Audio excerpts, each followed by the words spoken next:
We'd like to welcome you to the JB Podcast. Today we're going to be talking about how good will the LA Lakers be this season. And the Lakers are an interesting team because they missed out on basically every free agent they went for, but they are a really young team, and we haven't seen, and they're without Kobe now, so we haven't seen what their young players can really do. That is very true, and also I feel like last season they weren't trying to win any games. It was basically just a farewell trip for Kobe. Well, that's exactly what their coach said. Oh yeah, that's basically all it was. Like, we're not really trying to win games. All we're doing is trying to get Kobe out on a good note and stuff like that. But they do have another new coach, which I am so glad because Brian Scott was a horrible coach. Probably one of the worst coaches in the league, in my opinion. I feel like he gave up. Yeah. And he never played them, the young guys. I know, he never played them at all.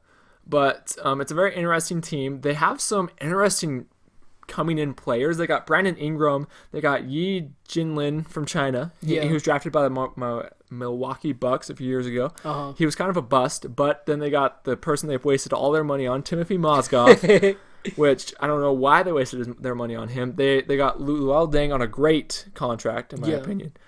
And then they brought back Jordan Clarkson. They brought back a few other players, but World Peace sucks. I'm not a big fan of World Peace. Meta World Peace, that is. Okay. Sorry. Yeah, you don't like World Peace, Bryce? What the heck? Meta World Peace, Jag. Okay. So I think they'll be a very interesting team. It'll be interesting what they do with Brandon Ingram and how he goes and how he competes for the Rookie of the Year. But I still see him finishing at the bottom of the conference. Like around what? Around the bottom. So better than they were? Or?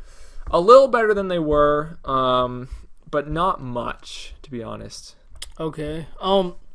And honestly, it's sad to say, but I agree with you. I think Brandon Ingram, and this is sad to say because they got Russell just last year, and Julius Randle, in the games he's healthy, he had, 20, 30 double-doubles last year. He's already looking to be like maybe one of the best big men in a few years. But I honestly think Brandon Ingram is their best player already on the roster, and he hasn't even played.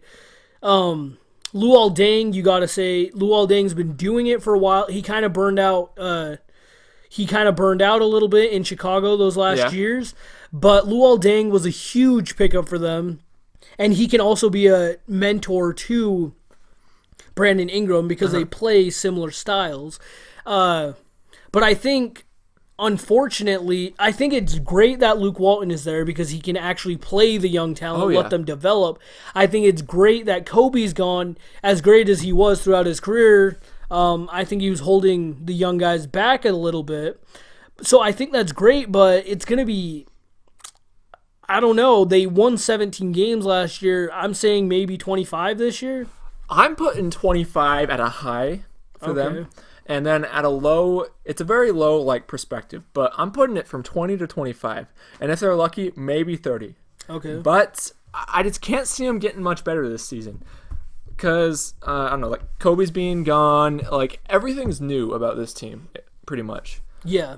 And it's going to be a whole new thing coming in. Because you're going to have a starting lineup looking of Timothy Mozgov starting at center. You're going to have, in the power forward position, you're going to have Julius Randle, small forward, probably Brandon. Will Walton said he's going to start Deng first. Really? Yeah.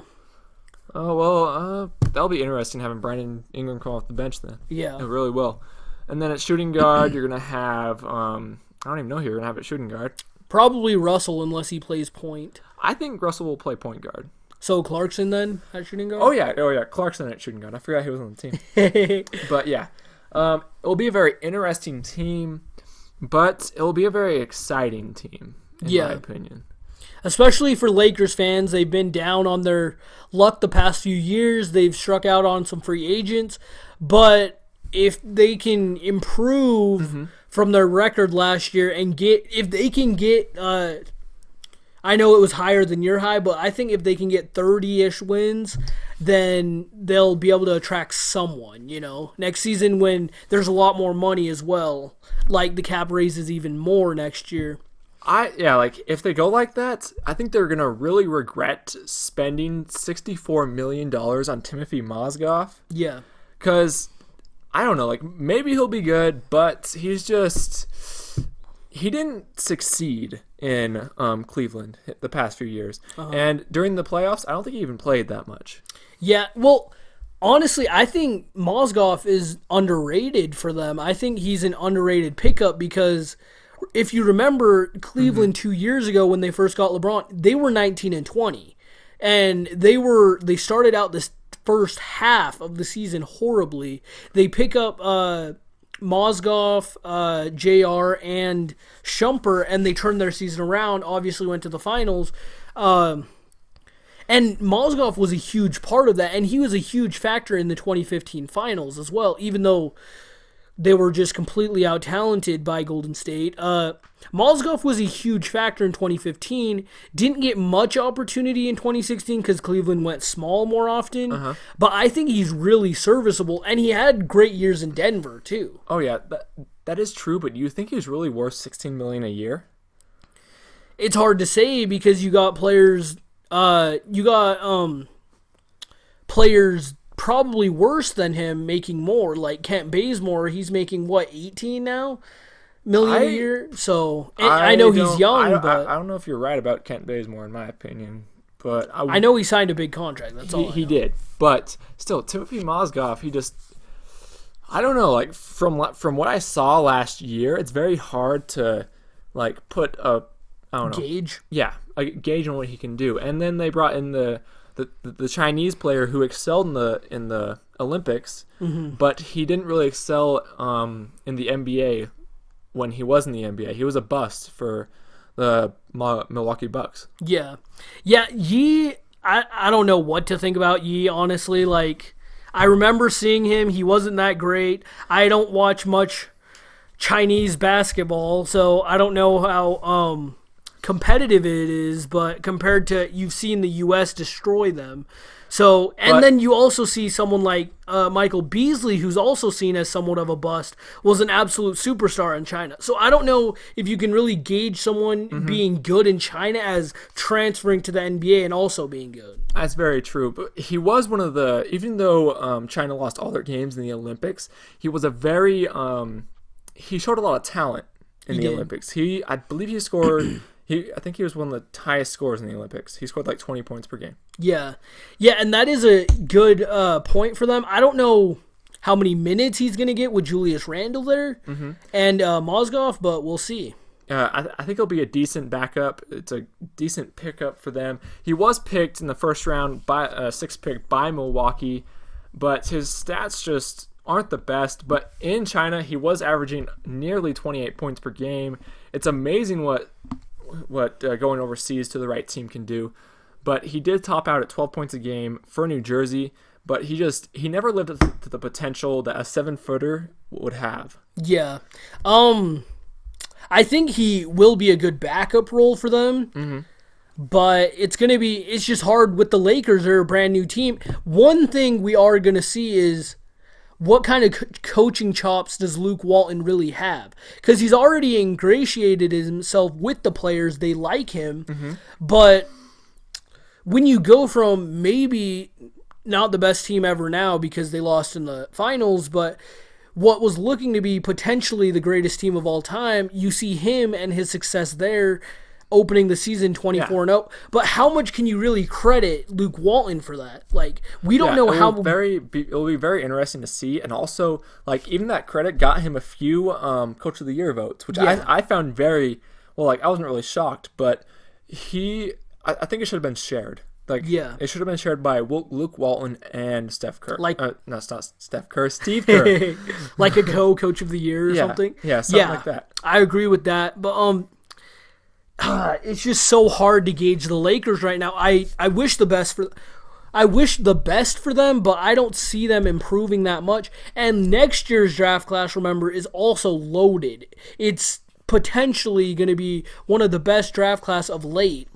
So if they're bad again, it's not going to be, they'll get another good pick, another young talent. But I'd say they need to be good so they are decent, not playoffs or anything. But I'd say they need to be all right for the to attract free agents. I totally agree with you. And now let's go to our starting five. Okay, so at center, of course you got Wilt Chamberlain. You cannot put Wilt Chamberlain on the starting five for this team. Power forward, I am putting, there's just so many good Lakers. Yeah. But I'm going to put Shaq at power forward, even though he was a true center. At small forward, I'm going to put Jerry West. Shooting guard, you have to put Kobe. You have to put Kobe. And point guard, Irving Magic Johnson. Okay. Again, for me, it's hard because the Lakers probably have the greatest players, amount of players that have been great for them. But I'm going to have to say center, Kareem Abdul-Jabbar. Oh, man, I totally forgot about him. I really did. Kareem's most dominant years were in Milwaukee, but he was a beast, and he won a few MVPs with the Lakers as well. Power forward, I'm going to have to say Shaq as well with you, even though he was a center, obviously, dominant. Will honorable mention, but Shaq, I just got to go with Shaq. Small forward, I like your pick of Jerry West because I think he's really underrated, but I'm going to have to go with Elgin Baylor because that was his position, and he excelled at it. He averaged 40 points a game in the finals 1 year, maybe 2 years. Shooting guard, you got to go with Kobe, obviously. All-time great, just retired. What more can you say? I mean, 5-time champion, 1-time MVP, just an all-around amazing player, amazing talent. And then I also got to agree with you on that point guard selection of Magic. It should be unanimous that he's the greatest point guard of all time. And, yeah. That's very true. And just to show how much talent that the Lakers have had, they have, even if they only played for a season for the Lakers, they have nearly 30 players in the Hall of Fame that can say they played for the LA Lakers, which is amazing. That is probably, I almost guarantee it. Maybe the Boston Celtics have more. But they probably have the most out of any NBA team in the whole freaking league. Yeah, and they also have all-time great coaches as Pat Riley, Phil Jackson, Tex Winter.